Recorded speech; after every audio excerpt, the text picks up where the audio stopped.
Hello and welcome to the next in our series of webinars helping employers, HR and business managers.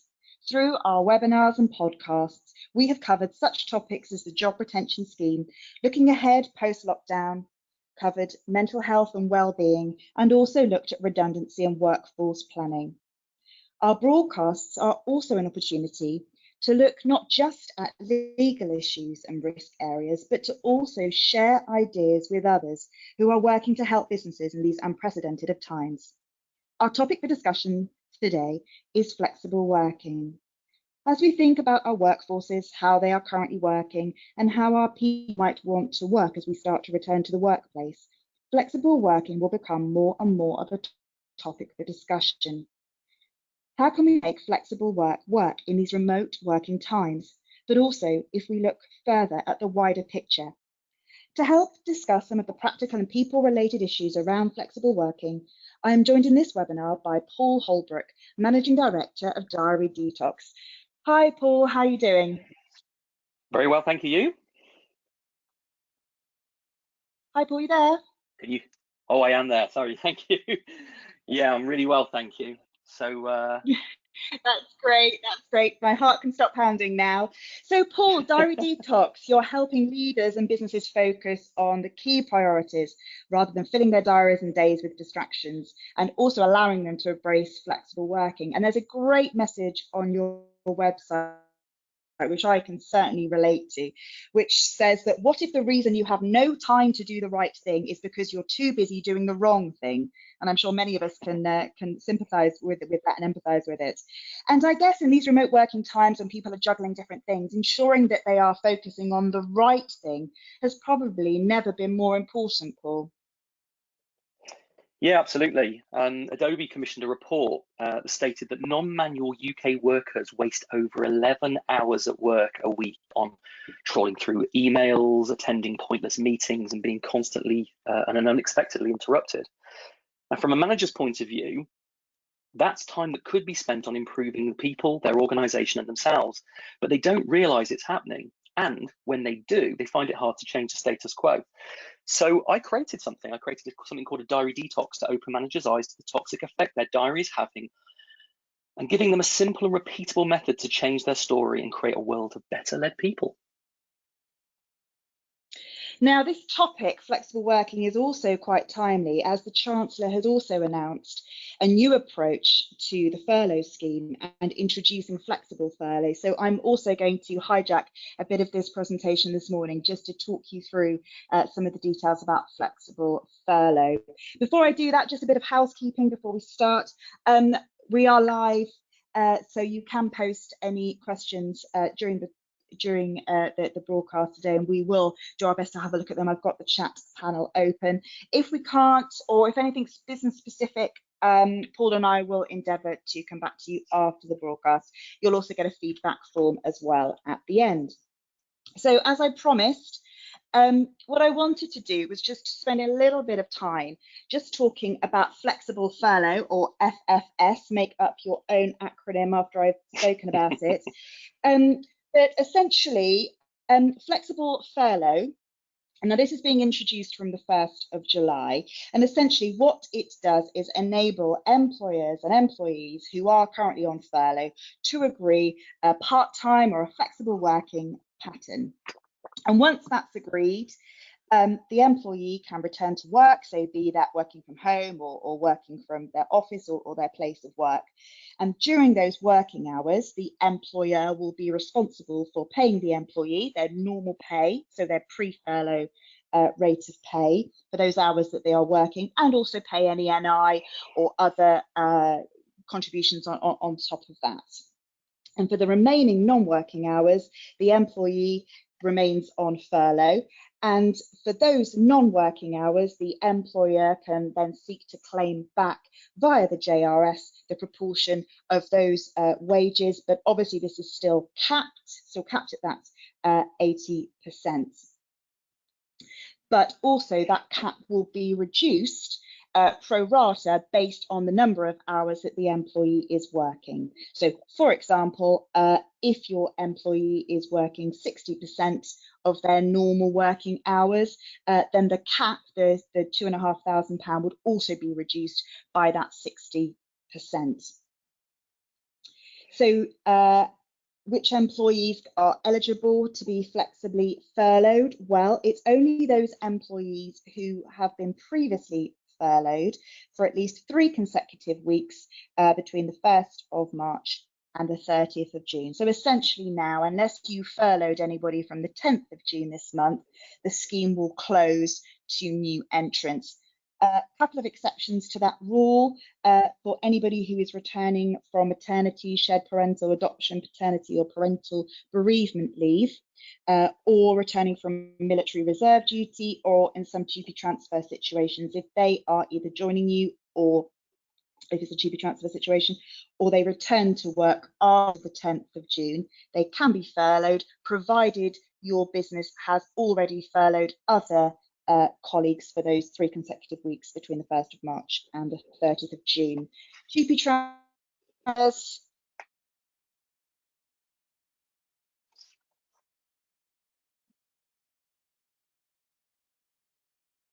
as we know, are complicated beasts, even more complicated under the JRS. So in place. If you have previously furloughed individuals, they can be re-furloughed up to the 31st of October, obviously, when the scheme ends. Does flexible furlough give us any flexibility? Does it give employers a flexibility? Well, it's government's attempt to help employers as they start to reopen, as we see shops reopen, some leisure and hospitality businesses can start to reopen from the 4th of July. So they're sort of dipping our toe in the water of reopening. And, and demand can vary for workers week by week, depending on customer demand. So there is this degree of flexibility, and certainly under the guidance which came out on the 12th of June, there is going to be that ability for employers to agree week by week what hours the employee is going to be required for. So there is that degree of flexibility. But we need to remember that with the new changes that came in, with the tapering off of support for employers and with the flexible furlough, what was also introduced was an effective cap from the 1st of July in terms of the number of new claims that an employer can make month by month moving forward. And by introducing this maximum cap on the number of employees that may be furloughed in any claim period, this does place some limits on employers. So from the 1st of July, the number of employees in respect of which the employer can make a claim under the JRS in a single claim period cannot be more than the number of employees that you've already claimed for in a previous month. So basically what we mean here is if you've submitted maybe 3 claims between March and June, and maybe those claims were for 30 staff, maybe 20 and then 50, then the maximum number that you can claim for moving forward would be 50. There are some slight anomalies with that, as I've talked about, if you're joining new entrants that have returned from family leave, military reserve duty, etc. But essentially you are capped at what the numbers you can claim for. And it might be that employers want to use the rotation still, so a period of time on, period of time off, because this might give your business greater flexibility. But we're losing from the 1st of July this 3 consecutive week minimum furlough period, and we're moving to 7 days, 7 calendar days. So again, this might allow individuals to agree with their people that they work, different hours week by week, depending on what the business need is.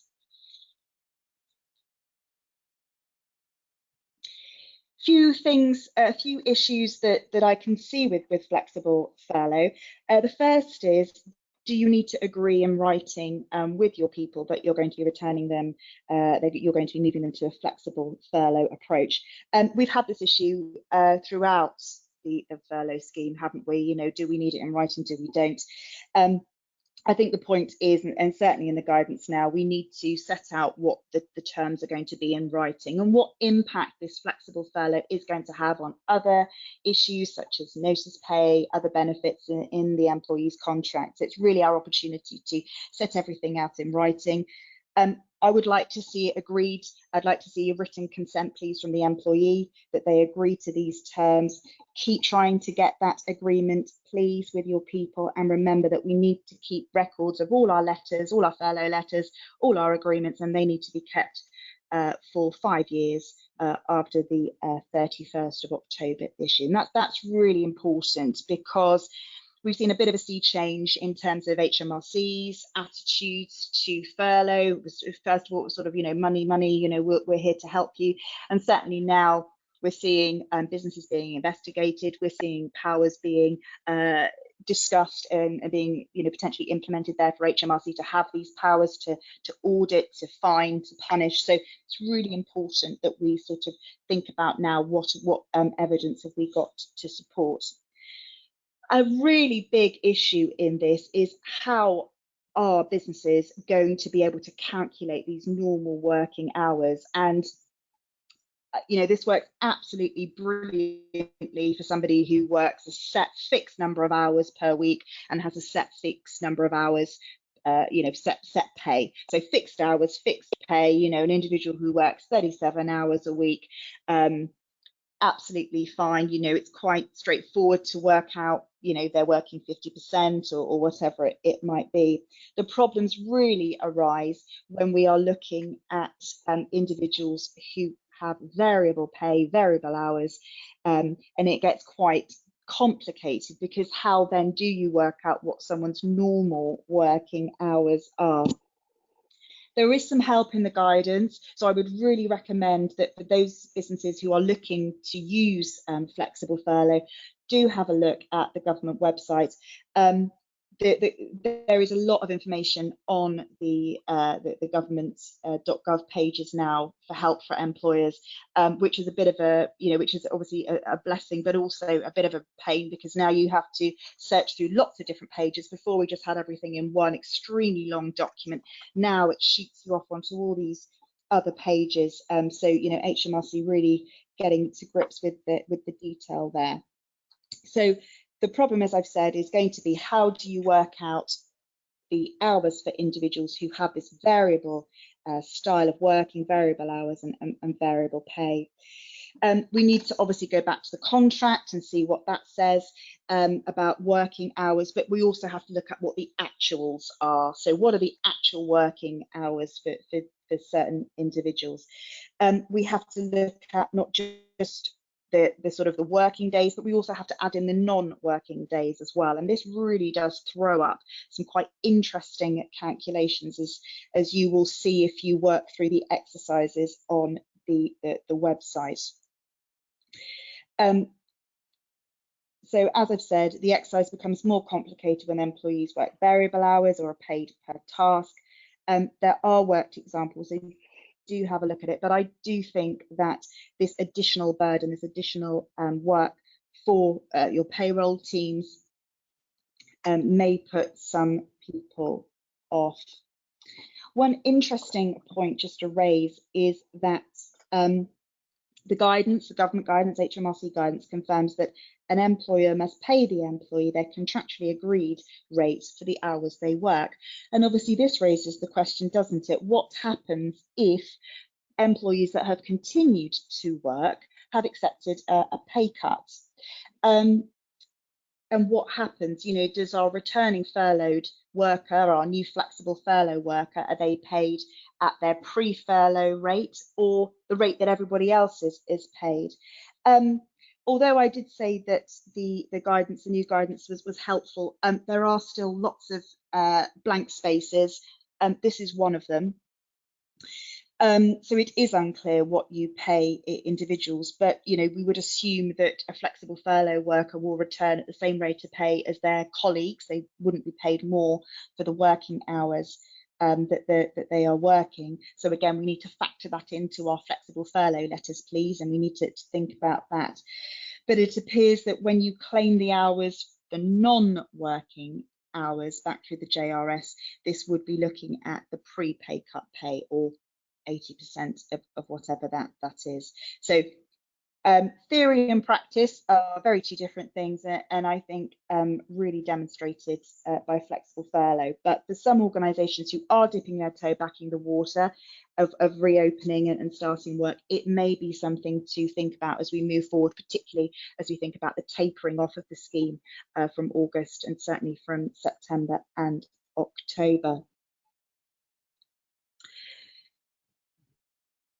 So just to return to obviously flexible working as a whole topic, and I'm sure that most of you have been reading lots of HR news and lots of articles about what the world of work might look like on a short-term and a long-term basis. And it's strange how for many years as a lawyer I've assisted clients who've wanted to turn down a flexible working request, only perhaps now to find that in the current climate, flexible working has become a bit of a lifeline for businesses and employees alike. But there's a growing list as well of business leaders who are adding their weight to working from home on a more flexible working arrangement. Such working patterns can help reduce commuter traffic, can save businesses money at this time when we think about expenses claims or mileage claims, but also it helps businesses as they adapt with social distancing measures. COVID-19 has made employers more move away from traditional thinking that productivity and presenteeism are the only way to work and achieve. And we've got examples here of Amazon, who are giving employees the option to work from home until October. Barclays Bank have 70,000 staff currently working from home. Facebook, another organisation that's extended working from home until the end of 2020. And then we've got the likes of Twitter, who've offered the option of home working permanently. If we look at the surveys, and again, you know, we can find surveys that can help or hinder most causes, but certainly looking at sort of an employee survey, an employer survey, a YouGov survey in May of employees, and those employees who were questioned, 45% predicted a permanent change in their employer's attitude to flexible working. And of those 45%, 81% said that they would expect to work 1 day a week from home, and 33% saying that they would expect to work 3 days a week from home. And perhaps in contrast, another survey that I found, again, I don't know the sectors that the employers were surveyed in, but of the employers who were surveyed, 86% said that their people had worked productively during lockdown. But when asked about flexible working and home working moving forward, only 59% said that they would be supportive. So it's sort of an interesting mix there, isn't it? And that could reflect things like culture, attitude, but also business's size and sector.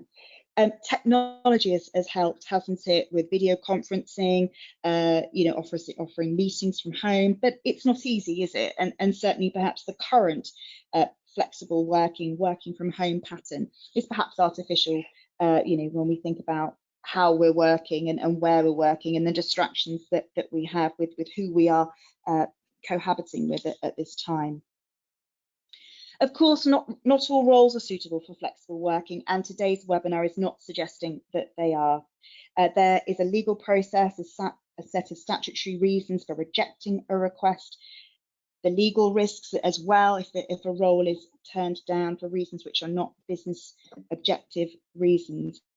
However, lockdown has perhaps accelerated the change for some organisations and made others think outside the box. But what is vital is that working flexibly works for your business, your clients, your customers, as well as your people. It's about how our businesses embrace the change and how our leaders can lead.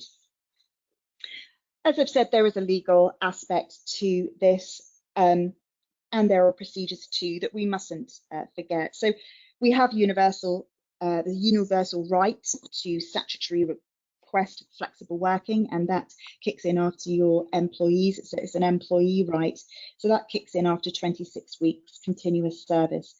There's also a really good ACAS code, which I would recommend that you take a look at if you do receive a flexible working request. We used to have a very rigid set of rules about, you know, within 14 days you have to write a letter, within another 14 days you have to have a meeting. That sort of rigidity has gone in the process now. where an individual is making that statutory working request. And ACAS have produced a useful guide and code which sets out the sort of the flexibility in the process. It must, of course, be carried out and undertaken within 3 months. We can't let these things drag on. But I would definitely recommend that you read the ACAS code, and that hasn't changed with lockdown. That process, that statutory right, has not changed. Neither has the actual mechanics of the process, although of course the logistics might mean it's carried out in a different way. The rules there in terms of turning down a request, those statutory rules, they haven't changed either. They are still there. So employers still have the same objective business grounds for refusing a request. And I also always advise employers to really spend some time looking at those requests, those business objective grounds, and having evidence to support why you say the role cannot be worked in the way that the employee has asked. Refusing a claim, so failing to follow the processes, if it's a statutory claim, it would be breach of the flexible working regulations. Whether it's a statutory claim or it's a flexible claim made outside of the regulations, the flexible working regulations, remember that there are risks there in terms of indirect discrimination claims. So it's really important that each request is considered genuinely, proper time is taken to consider it, and a decision is made based on the merits of the request, based on objective grounds. But what would a request look like, and how are businesses going to approach those requests post-lockdown? Can employers firstly accept a request that is made? Maybe it's too soon to be able to decide whether your organisation can work and can support the role in the way that has been suggested by the employee, or it might be actually that, again, it's a bit of a lifeline if somebody wants to perhaps reduce their hours or reduce their days of work. So again, we need to think about that request. If you do receive a request, as I've said, should be the process should be undertaken within 3 months, that review and giving the employee obviously the opportunity there to appeal. But if as a business you feel that, look, we can't undertake the process within 3 months, or actually it is too soon to be able to say whether we can support that request, then you can agree to extend the process. But again, we need to extend that with the agreements of the employee. Employers might want to think about trial periods. I don't think we can use the current working situation as a trial period because, as I said, it's slightly artificial. So we might need to wait until we get back to some sort of working normally, working conditions. But again, businesses might be different, and actually you might be able to say, look, it's worked. We can make it work moving forward. And what do we do about requests? Might we see an increase in requests?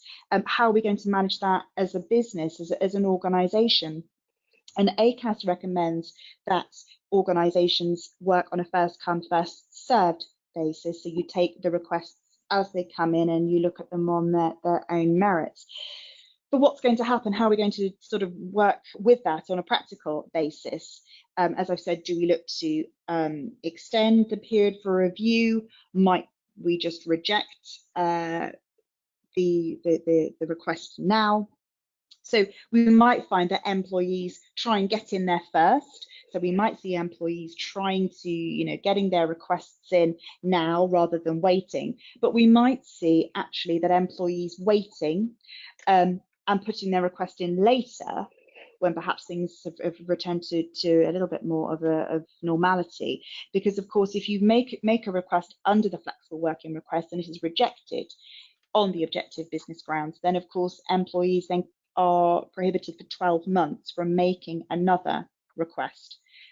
So they can make informal requests, as we know, but certainly that might mean that individuals will wait and see what the business will hold.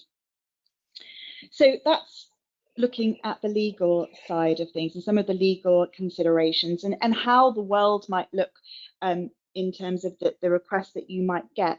But now I want to think back to how we can make flexible work. So looking at the practicalities of it now. So Paul, obviously thinking about the points that I've talked about, what do you think the flexible working approach has been for businesses? Well, unfortunately, I think organisations have seen flexible working primarily as an employee benefit. And as long as that continues, they'll continue to fall into the same trap that I believe many have with the concept of leadership. If we think back over the years, I think many managers believe that leading is about giving themselves away for the benefit of their people. And that's why they feel so uncomfortable about doing it. But the thing is, if you give yourself to your team, they improve. Because they improve, their results improve. And because they work for you, your results improve. And I think it's the same with flexible working. Can you give some examples, of this flexible approach at work, and can this give sort of a positive impact to the business overall? Yeah, absolutely. So some of the listeners may have heard of a guy called Andrew Barnes. So he's CEO of a financial services organisation in New Zealand called Perpetual Guardian, and he did an experiment with the 4-day week. And when you look at that, you see that yes, it is a benefit, but it's not just an employee benefit. So he decided to trial a 4-day week at his company, having read an Economist article that stated that during the average 8-hour day, shocking stat, UK workers were productive for only 2.5 of those hours. Now that sounds quite shocking, but if you look at it from a Canadian worker point of view, Canadians are only productive for 1.5 hours in an 8-hour period. So he looked at that, wasn't quite sure, but then he thought, well, if I could just get my people to do an extra 40 minutes a day, so go from 2.5 hours productive over an 8-hour period to just over 3 hours, I could get exactly the same output in less days. And he decided to gift them the 5th day off. So despite working a day less every week, and he brought in academics to study this and to measure it, productivity actually went up slightly. They got everything and more done working one less day. Engagement scores went up by 30%. Stress levels dropped by 15%. People said that they were better able to handle their workload in 4 days than in 5. And use of the 5 most popular personal websites at work, including Facebook, dropped by 35%. But as you alluded to earlier, there are reductions in pollution that might also result in easing pressure on infrastructure, the consequential reductions in anxiety and depression, and of course, there's the potential huge cost savings of reducing a city centre footprint. So where I think we are is that if companies who see flexible working as an employee benefit only are failing to see the benefits to themselves, and they may not belong for this world if they continue to do so. But then thinking about that world, Paul, the world changed, didn't it, somewhat? Absolutely. So if you remember, before COVID-19, flexible working was relatively sparse. So just as you said earlier, despite everyone having the right and people like, the right to request flexible working, and people like Anna Whitehouse, Mother Pucker is her other name, advocating for the worker who wants flexible working, it actually wasn't commonplace. In fact, prior to COVID-19, less than 24% of employees had some sort of flexible working arrangement. Now that includes 0 hours contract, and I'm not sure I'd really ban that in with flexible working. But at 8:30 p.m. on the 23rd of March 2020, everything changed. The largest mass trial in flexible working began. Before that, employees didn't even have the right to request a trial period to prove that their role could be done flexibly. Now, for companies, I think it's been eye-opening. So their people have shown them that they are more capable of doing far more than they realized from home. And then there's the realization that there's a huge potential for cost reduction. You mentioned Barclays earlier. So Jess Stanley, the CEO of Barclays, put an article, I think it was in The Guardian 4 weeks into lockdown, that said, it was titled, "Is this the end of the city centre office?" Now for workers, I think it's brought mixed emotions. They love the new freedom, and of course there's no commute, but it's brought its own difficulties with being co-located with one's own family, homeschooling, looking after the family, etc. And now we're starting to see signs of burnout, and they've started to appear. So here's a message. If your non-furloughed employees are making remote working work, even if it's not perfect right now, remember this is just the tip of the iceberg, because this isn't really flexible working. After all, Your workers have no flexibility to work anywhere other than at home, surrounded by their entire family. I think that's a really good point, actually, Paul, that, this is, whilst it is flexible working, it is inflexible in many ways. And, and the other point you say there, I've never understood why having this trial period, let's just give it a go, isn't in the legislation. It's something that employers and employees can agree to as part of the discussion. I've never understood when I can see it's so beneficial to clients who I've spoken about, who are perhaps reticent about flexible working, just giving it a go for sort of 3 months or 6 months, almost like akin to a probation period. Because for a lot of people who are maybe returning to work from having a baby, your life has changed, you don't know what you're going to feel like, you don't know what's going to work, what's not going to work, you think your child's going to do something and they turn out not to do the thing that you thought they were going to do. So having this ability to trial and flex things within the flex, I think is really, is sort of lacking, I think, in the reality of how employers and employees work. And sometimes it's sort of where the law creates a sort of, artificial discussion. But I think, despite some of the benefits there that you've talked about, and seeing, how employees can make this flexible working request, why do you think flexible working has not been embraced so wholeheartedly by businesses? Well, it's certainly not because not enough people want it, because we know they do. In my opinion, it's because there's a small but really powerful section of society that stands in its way, and that's managers. So I spent 20 years in the City of London. I wasn't a banker, that wasn't my fault. I was in technology, and I ran divisions of up to 350 people. And when I saw it, I'd ask managers why they were constantly looking for ways to reject flexible working requests. Because if you think about it, if you're looking for a reason to reject a request, then that can't be the main reason. So when I asked managers to be candid with me, they said one of two things. One thing they said was, if I give it to one, I have to give it to all, which actually was fundamentally incorrect. But secondly, and probably more significantly, they would say, but how can I be sure when my people are working, when they're out of sight, when I can't watch them? How can I be absolutely sure that's what's happening? So would you say this is a trust issue? Well, you'd be forgiven for thinking so. I mean, after all, we kind of hear it everywhere. Managers need to trust their people more. A great manager trusts their people. But the thing is, if you dig into trust a little bit more, think about it. Trust is lost when there is no confidence that results will be achieved when your people are out of sight. So how are managers dealing with this? Well, before you would when they were in their office, you would see if they would see if their people were at their desks between certain times, that classic presenteeism. But we know that's not enough. After all, remember the thing I said earlier on about Andrew Barnes from earlier. Despite people being in the office for at least 8 hours, UK workers are productive for only 2.5 of them. But now people are all at home. They might be resorting to looking at whether their people are away from their computer, or they might be simply calling them more to find out to see if they pick up. But be careful, because just because they do pick up, or just because that little icon, that little green thing saying online is there, it doesn't mean people are working. So what's the answer, Paul? Well, you're looking at a picture of Ronald Reagan there, and a bit of Russian. So Ronald Reagan was taught a Russian proverb when he was discussing US relations with the Soviet Union.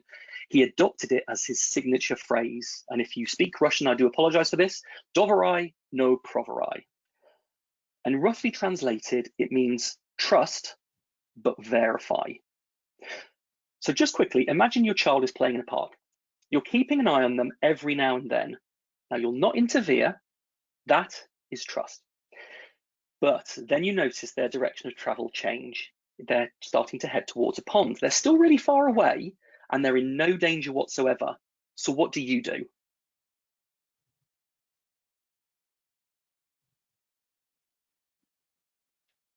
Hello?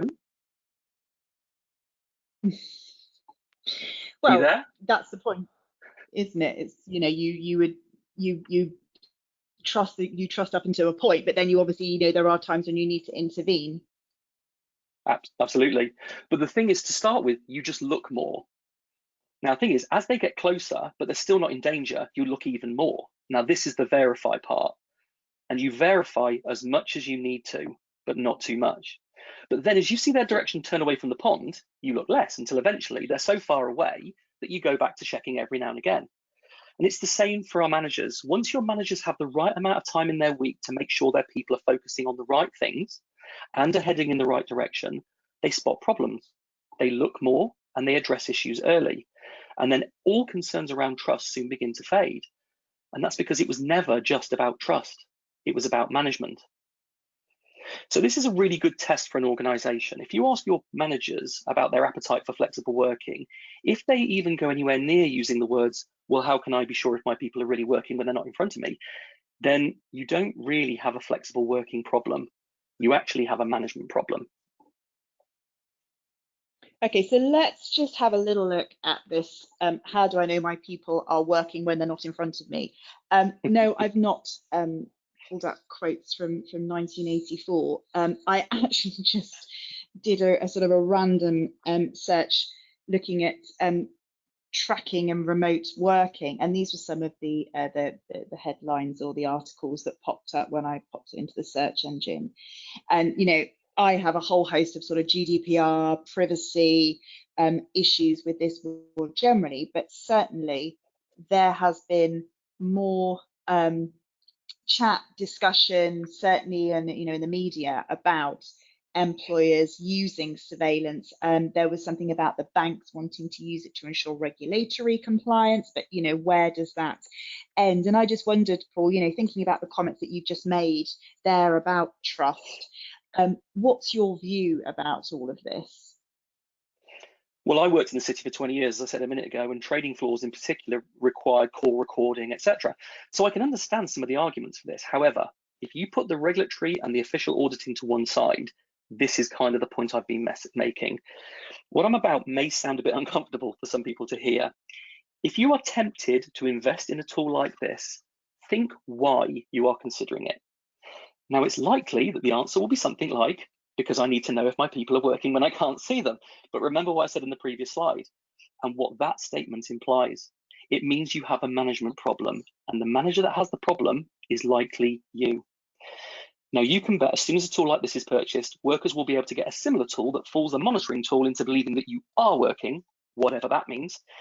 Everything then descends into a spiraling game of cat and mouse, and all the while there's lots of work, in quotes, being done, but there's very little in the way of results. So leaving the dark side of trust behind us, you know, we hear some of the benefits that you've discussed, Paul, but what can our listeners do now to make flexible working more effective in their own workplaces, particularly when you add remote working into the mix as well? Well, there's some really simple things you can do right now without any preparation. So one of the things you can do is you can bring in a daily stand-up meeting. So these are very short and focused, depending on the size of your team. And let's say your team is 5 to 10 people, probably only takes 15 minutes. But at the beginning of every day, or it could be at the end, each person makes one statement containing what they did yesterday, what they plan to do today, and what's in their way. It's a great way of keeping up to date on progress. And this is not micromanagement, it's just management. You're just verifying. Now, any issues that are raised in that meeting are taken outside the meeting. The stand-up meeting is just a way of finding out what's going on. Second thing, a lot of people complain that by not being in the office, they're losing those opportunities to have those random conversations. So some companies are creating virtual water coolers. So they're an open-ended Zoom room that anyone can pop into when they go and get a drink, or if they just need a break. They pop in and whoever's there, they have a chat with.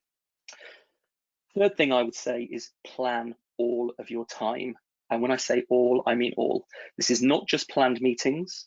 Include time with yourself to achieve your targets, because empty space in your diary is the first to go to waste by accident. Now, this isn't new to flexible working. This is always been there in normal working.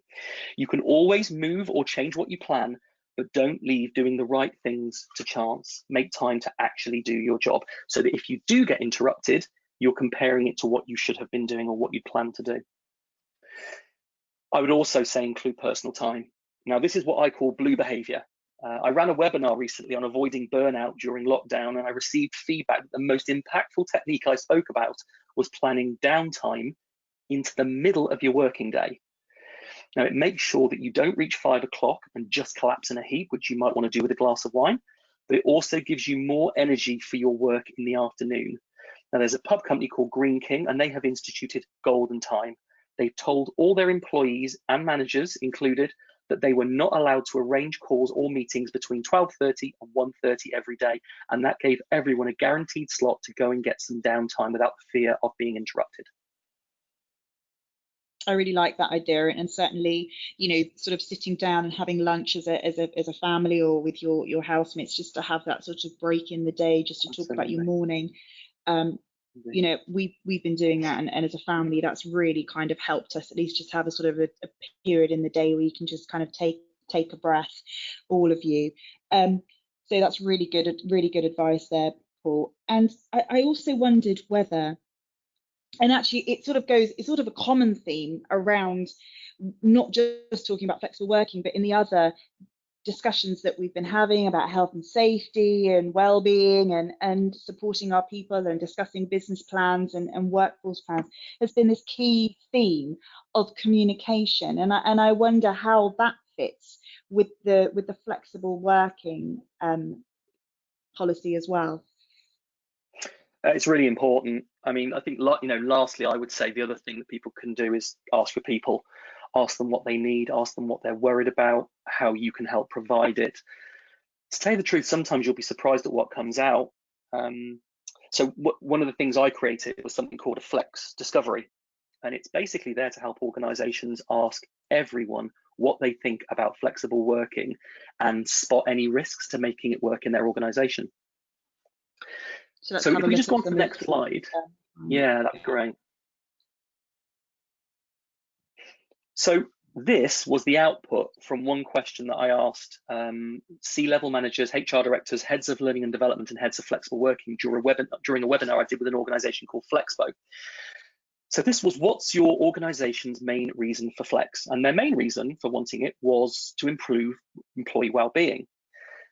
Now, the people on this call are exactly the same group, so this may not surprise you that this was what their response was.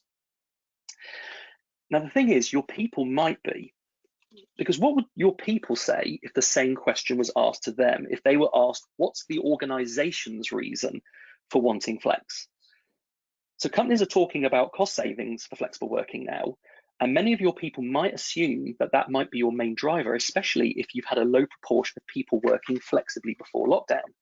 Now, that difference of opinion, you know, you want to do it for them, but them not thinking that you want to do it for them, can be the difference between it working and not working. It could damage your attempts to make flexible working work.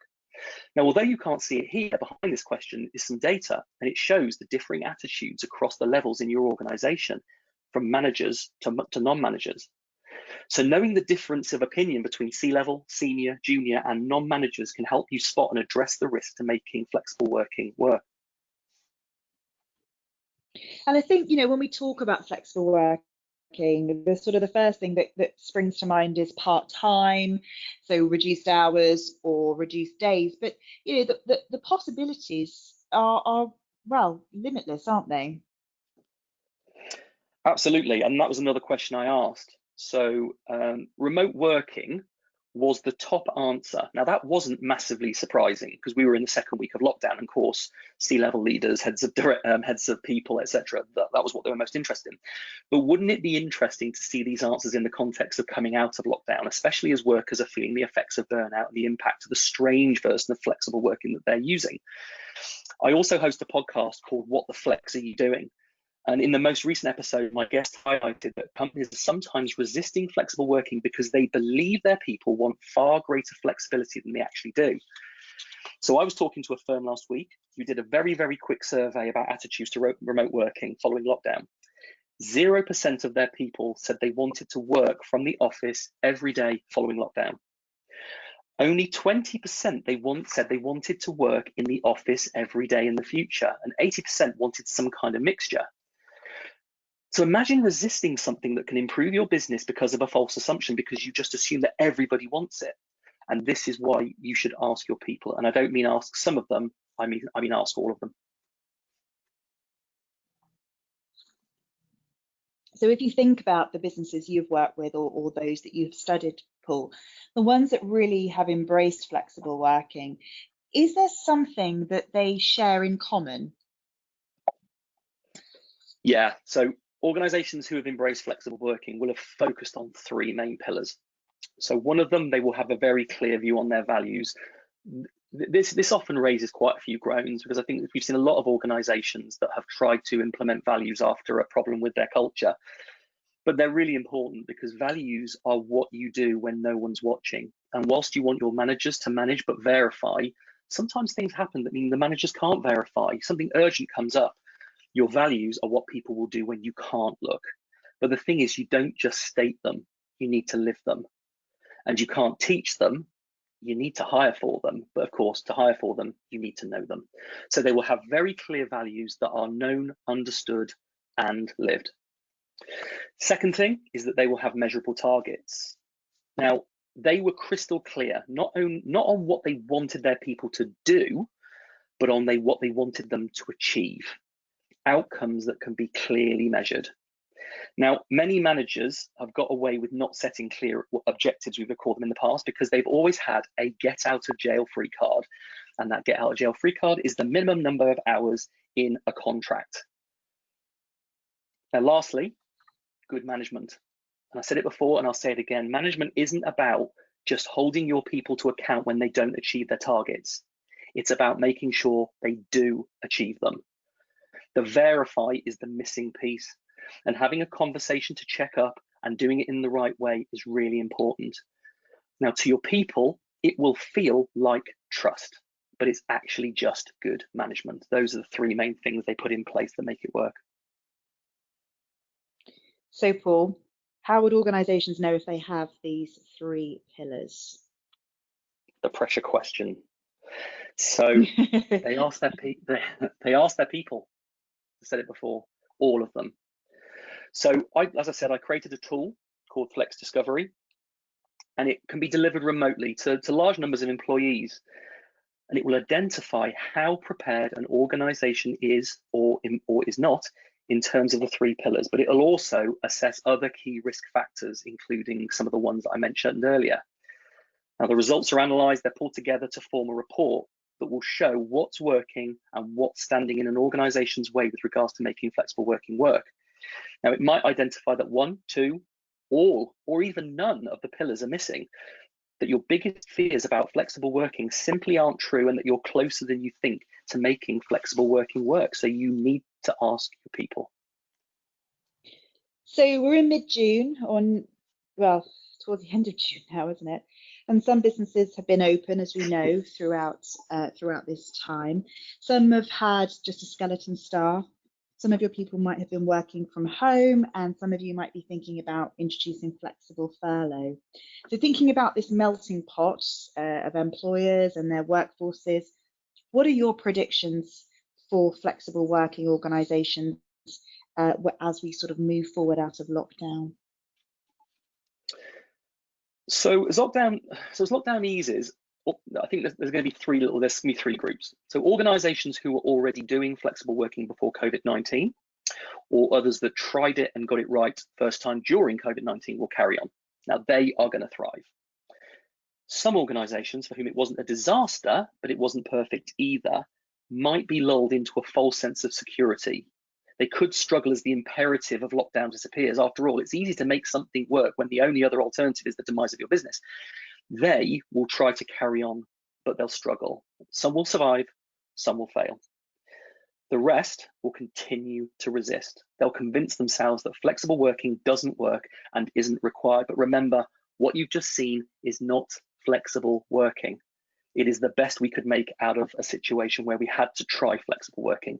Now, these organizations, they will lose their best employees because they will move to other more progressive companies that I mentioned before.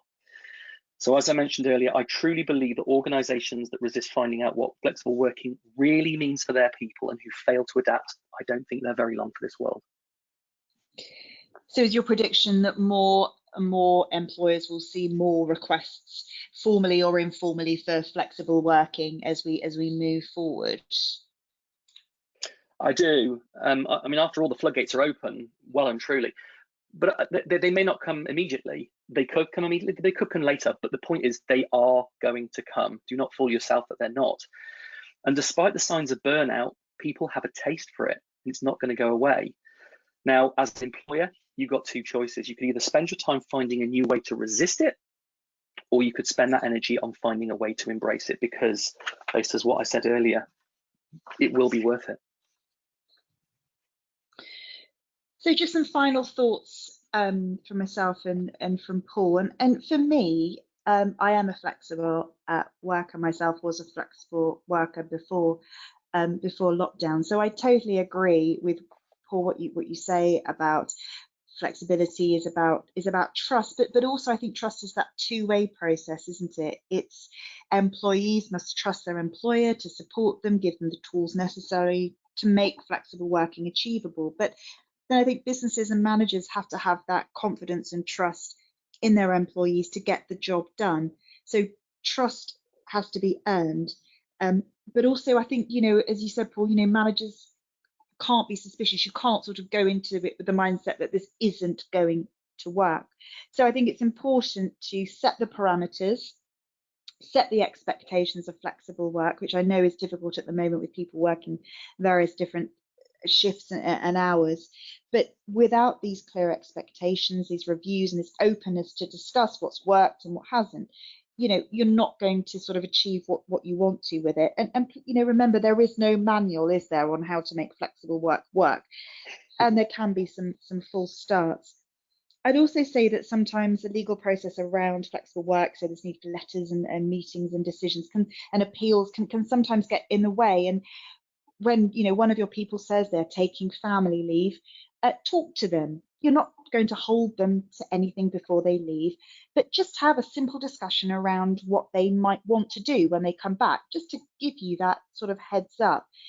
Flexible working requests shouldn't come up when the employee returns, and they certainly shouldn't be a surprise. There should be a collaborative and honest discussion around what work can be done, what things might work and what might not, and where things need to be tweaked or adjusted. I think we will get more requests in the short term, and businesses need to think about how they're going to handle them, who's going to handle them, what the approach is going to be. So it may be a time to dust off your flexible working policies as well. But as I've said, this is not about saying every role can be worked flexibly or part-time, but it is about thinking outside the box, isn't it? And having that can-do approach. Or if we can't do this, let's think about doing something else. And our people are our most valuable of assets. So flexible working can also be for a short period of time, when one thinks about the longevity of a person's career and the investment that we make in our people.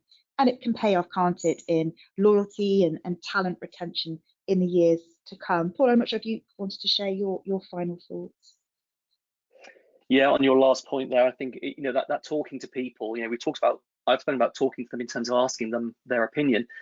They have probably a much better idea on how they can make their career work remotely than you would have ever thought, and you might catastrophize it. So definitely talk to them.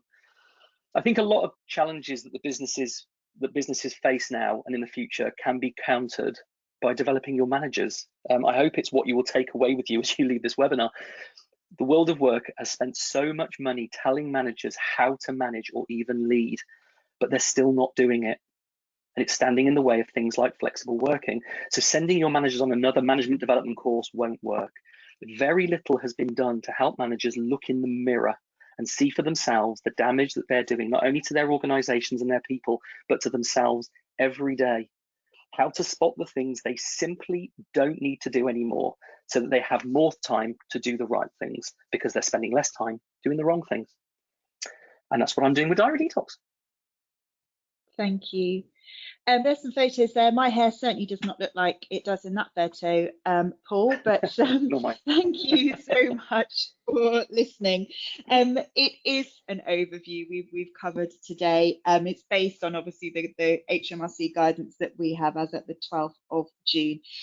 So again, it's no substitute for taking legal and practical advice. This webinar is recorded and you will automatically receive the link. So do share it with your colleagues who've been unable to listen today. If you do have any questions, our contact details are up on the screen there. So do please get in touch if you want to know more about the flexible working tools and diary detoxing that Paul has discussed. Really interesting to see just how much of our diary that we do fill up, with things that we really shouldn't be getting involved in. So again, that's a really, really useful tool. And thank you for sharing that with us today, Paul. So as I said, my thanks to everyone for listening today. Please do get in touch, follow us on our various platforms, and that just leaves me to thank Paul for his time. You're welcome. Thanks for having me.